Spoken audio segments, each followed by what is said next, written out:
You choose. I'll choose.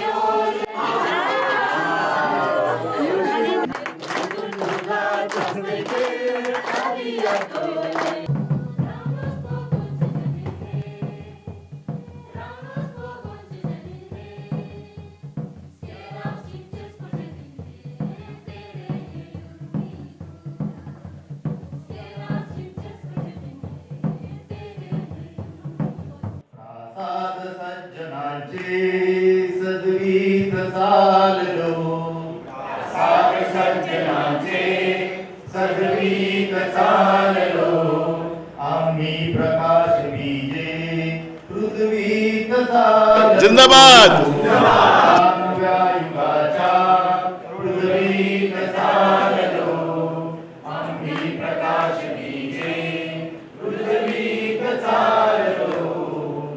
Any process that needs to lead us to a better India or a better world should have at least five elements or pillars. The first, and of course probably most important because otherwise we won't be alive if we don't take care of our environment, is ecological sustainability. The second one is as important, which is that in India we have inherited many kinds of inequalities. And so we need also then a social justice system, struggles for social justice which are part of these alternatives that create much more equality or equity. The third one is what the example I gave of the village in central India, Mindhalekha, which is that democracy is about us being part of decision making and not only electing leaders once in 5 years and then forgetting about it and hoping that they will do the right thing. The fourth is economic democracy. You cannot have political democracy unless people also have control over their economic lives. So the examples I gave of the farmers company or others, the Swachh, that is the waste pickers union and so on, are examples where people who are actual producers or workers or consumers are the ones who are taking decisions about how relationships, trade relationships or exchange relationships or relationships within the house or within the community or between communities should take place. The last and again equally important one is diversity and again control over knowledge. Now in the last few decades we've increasingly thought of knowledge as being something in the domain only of the formally educated like you and me, many of us here, or of expert institutions. We're forgetting the fact that actually knowledge is contained in all of us and we're all in some sense or the other experts, and that collective sharing of knowledge rather than privatization is what needs to be brought back. So all of knowledge should actually be in the commons.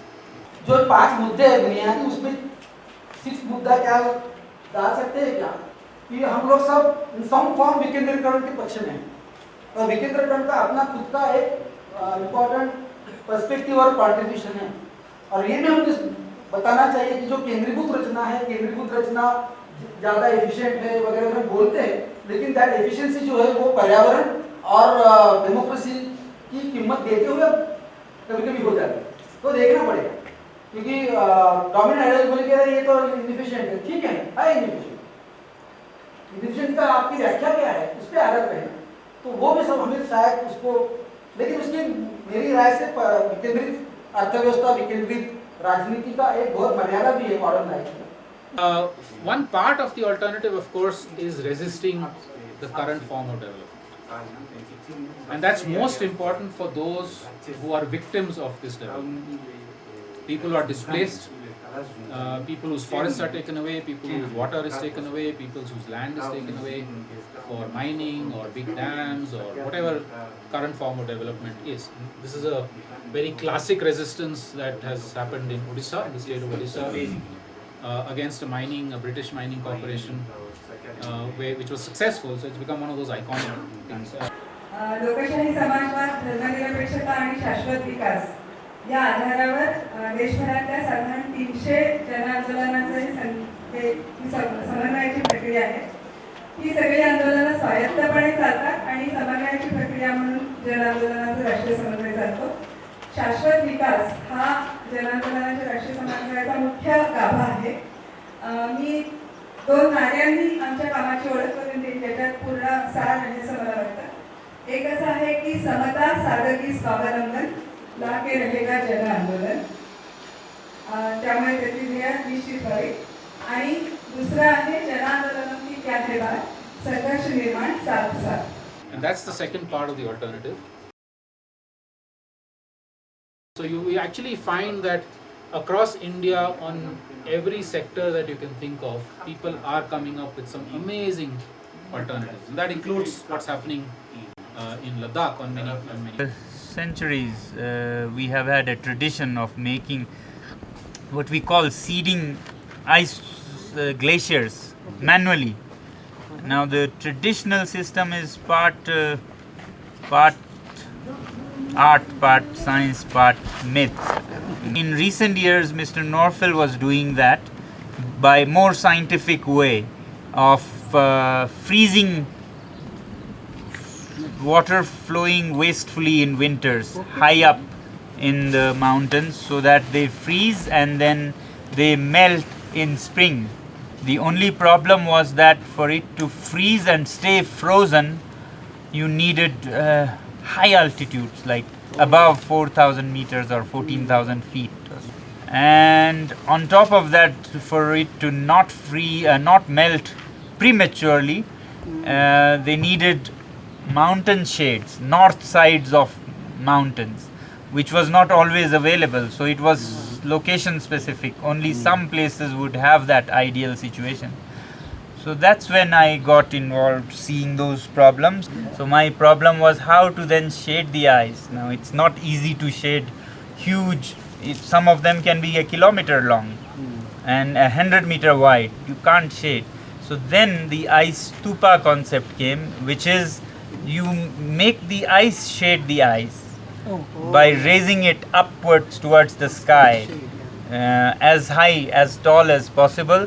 Then you're cheating or tricking the sun by projecting it towards the sun, so the surface area exposed to the sun is drastically reduced from same volume being flat on ground. Yeah, normally flat on ground is 2 meters tall, but this is 100 feet or 30-40 meters tall. So when you do that, the surface, the footprint on the earth that the same quantity of water makes is like many times smaller when it is rising. In each one of the sectors that we work in, what are the kinds of alternatives that are already being tried? Yeah. So we've been hearing quite a lot. So with food and agriculture, we know that sustainable farming, organic farming, biologically diverse farming. असं आमच्याकडे बीज संकलनाची चळवळ सुरू आहे. त्याच्यामुळे 3-4 ठिकाणी सुरू आहे ती. म्हणजे आमच्या कोरची तालुक्यात सगळे आदिवासी गावं त्यांची बीजपूजा नावाचा प्रकार असतो की कुठल्याही शेतात बीज लावायच्या अगोदर ते बीजपूजन करतात. तर ते त्यांचं एका गावापुरतं होतं. त्याला आम्ही सामूहिक बीजोत्सव बघितला. हां. Or for instance with energy, we know small scale solar or wind or biogas, small scale, not the kind of large scale that we're looking at. We make this in the parabola shape so that it can convert the light, the ray of light in there. So we basically cut it in some appropriate shape. So we fix it. The student itself fix this solar. So this is the through this reflection it will come here. This serves as the secondary reflection. Okay. Normally what we do is we put the broken glasses there so that it can reflect more. So student, when they are walking from this way, while they on the way to kitchen, they rotate by themselves. Everyone is responsible to rotate a little. Huh? To rotate a little. Yeah, to rotate a little. We're talking about social justice and society and peace, then the kinds of initiatives at women's empowerment or Dalit empowerment. Similarly with technologies or with There are all kinds of very interesting either old traditional technologies which can be brought back or new ones that are coming up which are far less damaging to the environment. Or we take examples like the one Stan gave on alternative economies, developing ways in which actually producers, consumers, investors can be together and can be one, and we can actually localize the economy much more. One of the things we are looking at is how do we take away the power of the capital economy and not to make it such a juggernaut. It's like a tank that's rolling through our villages. And a lot of these aspirations are created because of the access to capital or the access to money. That's it. And microfinance, which everybody talks about, which we are very, very strong critics of, has furthered this. And what you're saying, this philosophy of less. What microfinance is directly opposed to that. It was a philosophy of more. Consume more. We will give you loans very easily. So this making the availability of cash and capital within an economy has just pushed people into this thing. And now NGOs jumped on that, and when we're talking about enterprises, we are again, the moment we look at enterprises, we're looking at markets. We're not looking at building resilient economies. We're not even looking, we're looking at products and selling the products, converting the product into cash. We're not even bothered about the consumption. We're only looking at how the product can produce cash. Who consumes it, how they consume it, that's not my concern, as long as I get cash for it. So this is a very underlying issue if you are looking at alternatives, is how do we change the role of cash in our present economy and the role of capital in our present economy. When we did a survey, how the money is spent, right from rice to festivity, maybe rice to dal, oil, this, that, then maybe a smallest range, maybe a bindi or maybe a soap or detergent or anything. We identified about 40 commodities. Within this 40 commodities only the village life exists. The village life develops, the village life grows, the village life entertains. Maybe another 5 to 6% may not be available. That is not available, the village will survive, village will prosper. But within this 40, the whole money is going out. So all the resources are very much available in the villages, just to value addition. In fact, I used to feel, just take the coconut or take the groundnut, take the thin seeds, just crush it. Just by crushing, you can get the oil. So for that, the entire you are generating a wealth as a little unfinished product, and this has been sent to the market. Then again, market is bringing back as a finished one, and that is sucking out all the money which is going away. A village autonomy, to my mind, would also be placed in a region where there are important centers, because basically what happens is the regional centers of trade and influence actually dominate and emasculate the village. So how you look at the village in a place of in a region, but making it village centric at the moment. What about autonomy? That what do we, when we say that village had autonomy, I'm not sure whether I know or agree with that village ever was an autonomous unit, and at least in the present scenario, what would autonomy mean when we want to revitalize livelihood, but we also have to depend upon external markets, because even where the production is local and all the raw materials are being sourced locally, in very few cases is the consumption being able to be local. Today when we're talking about re-looking at the village, I think there are a few lessons that have come out, mainly from the women's experiences, I would think. One is what you brought up just now, which is slowly over a period of time you can generate your monetary resources also, mainly through thrift. A second thing seems to be about commons and collective holding of resources, even in terms of ownership and management. The better examples of women creating well-being for themselves have come from collective enterprises and not by individual enterprises. Even if you had an SHG giving individual loans to women, those experiences have been very different from those other experiences where there have been collective land lease.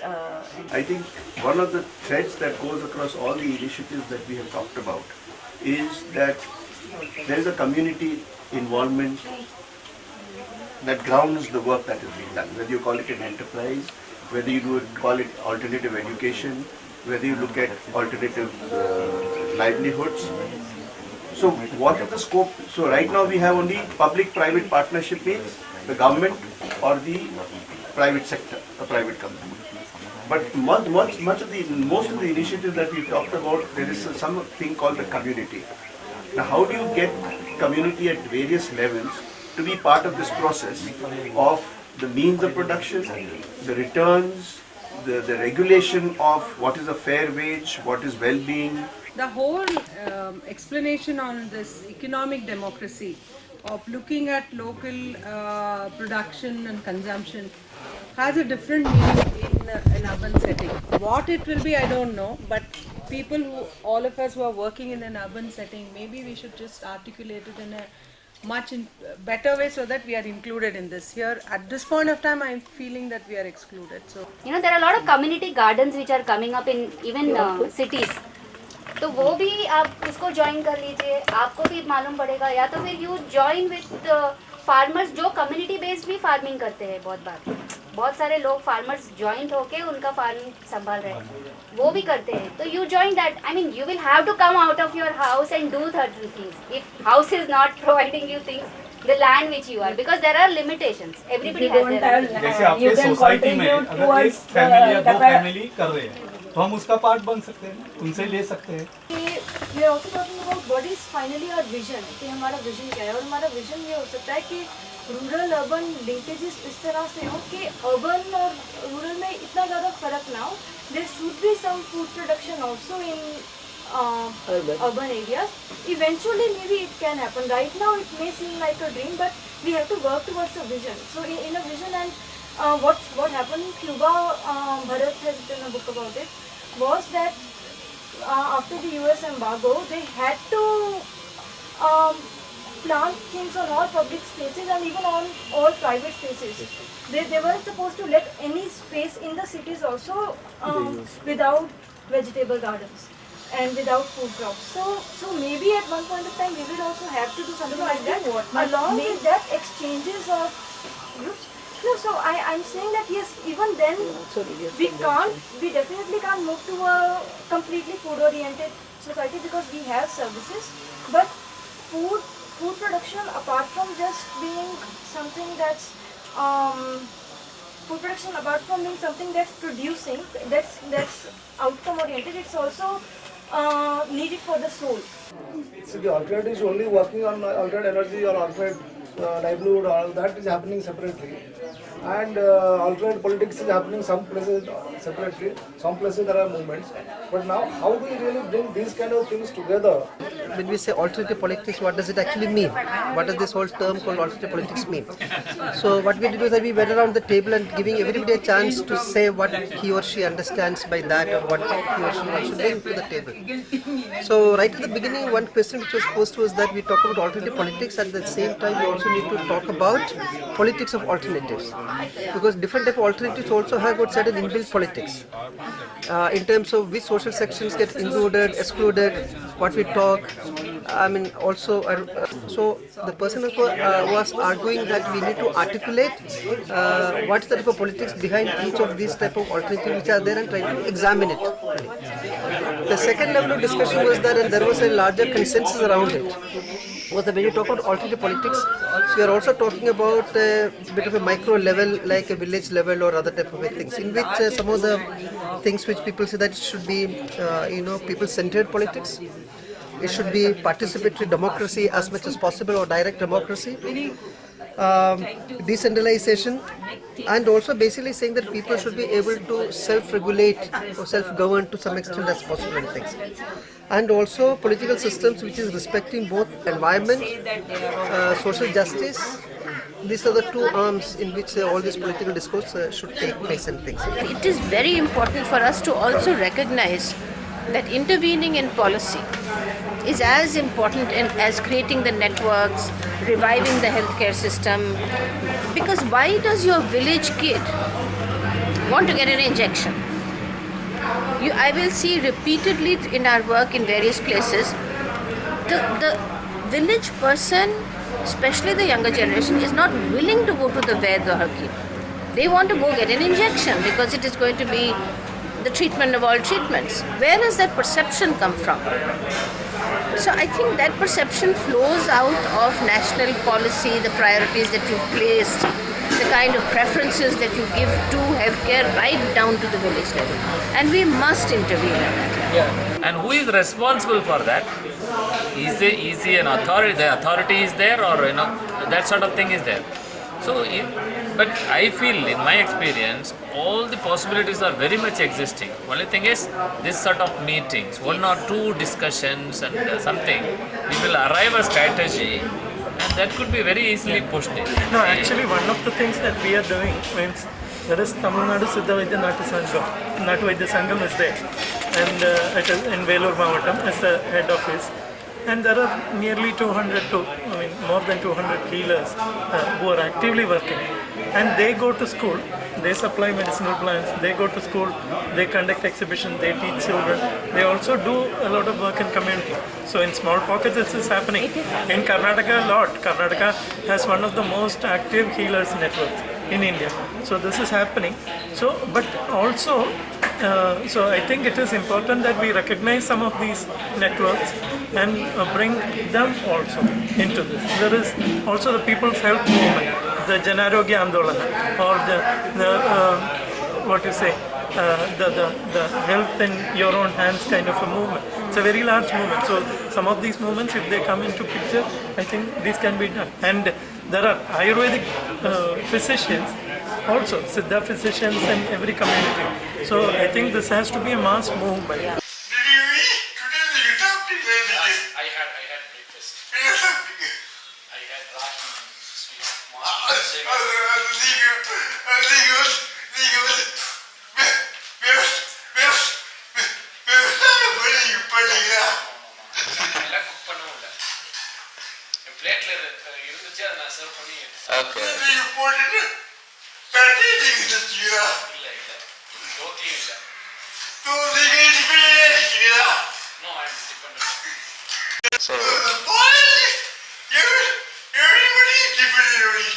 இதுல முக்கியமா யோசிக்க வேண்டிய விஷயம் என்னன்னா எல்லாருமே ஒருத்தர் depend பண்ணி தான் வாழ்ந்துட்டு இருக்கோம்.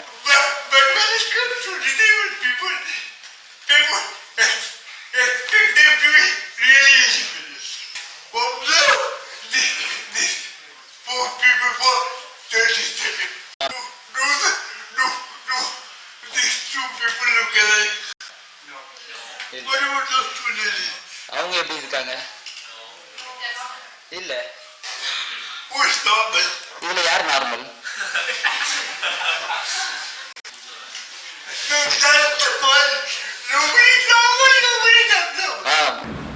நீ எங்கள் லெவல்லேருந்து கொஞ்சம் கீழே போகிற, அதை நாங்கள் விரும்பலை. அதனால ஃபீமேல் டிரான்ஸ்ஜெண்டரை அவ்வளோ அக்செப்ட் பண்ணுறதில்ல. ஒரு பெண் அவங்களுக்கு ஈக்குவலாக வரதையும் அவங்க விரும்புறதில்லை. ஒரு ஃபீமேல் டு மேல் டிரான்ஸ்ஜெண்டரையும் அவங்க ஏற்றுக்கிறது இல்லை. அவங்க இது பண்ணுறாங்க. இந்த மாதிரிலாம் மாறாதீங்க. Men are unwilling to accept a male to female transgender because you are compromising the honor of men, masculinity. So at the same time, on the other hand, they're also unable to accept the female to male transgender because they say that individual is again trying to be one of us. They're still saying be a woman. Be your place. Yeah, be a woman and be in your place. Like corrective rape. Politics of shame சொன்னீங்க. ஆனா இது வரைக்கும் நான் கேட்கறதெல்லாம் ரொம்ப தனிப்பட்ட நபர்களோட individual கதை தான். So இது எப்படி ஒரு பெரிய பாலிடிக்ஸ் ஆஃப் ஷேம்க்கு சம்மந்தப்பட்டதுன்னு கேட்டாரு. லைக் நம்மளோட தனி ஸ்ட்ரகிளுக்கும். We looked at this, the politics of shame in the sense that as a society we use shame in order to regulate people. The young people will find new issues and new concerns, and that has to be part of the whole social the agenda that we are talking about. Let us try to see eye to eye, put the other one's shoes, or jump into his skin. If it's a tree, feel the sun and rain on its leaves. If a mountain, feel the soil and rock inside. And then reflect. Look in, look up, look around. What do we see? We are all one, bound to the trees, the rocks, and each other. Life continues through us as one part, for 80 years or so, and then passes on. And it is we that who need a reminder that we are one, caught in a spider web. I take inspiration from the poem that was just read, that youth are looking for a sense of being for and oneness and unity. Immediate is to create a facility where Ladakhi youth can spend their higher education years in Ladakh and find solutions to Ladakhi issues. Some people say that Ladakhi youth should go outside to get exposure to the outside world. We value that, but you don't have to spend 3 years in a street in Jammu to get exposure. They hardly get any meaningful exposure. So this university will have systematically designed strategic exposures to different parts of India and different parts of the world, where they spend very intensive, well-designed 3 months or so every year in different countries. Zero waste. This concept really embodies rethinking waste from the roots, like Sona Nongchik was talking about, rather than just moving it around, managing it, burning it, somehow accommodating it. In this kind of order of importance, we can imagine tackling the waste problem. Political actions, local alternatives, public education, and then personal actions. And these are all mutually reinforcing. They all support each other.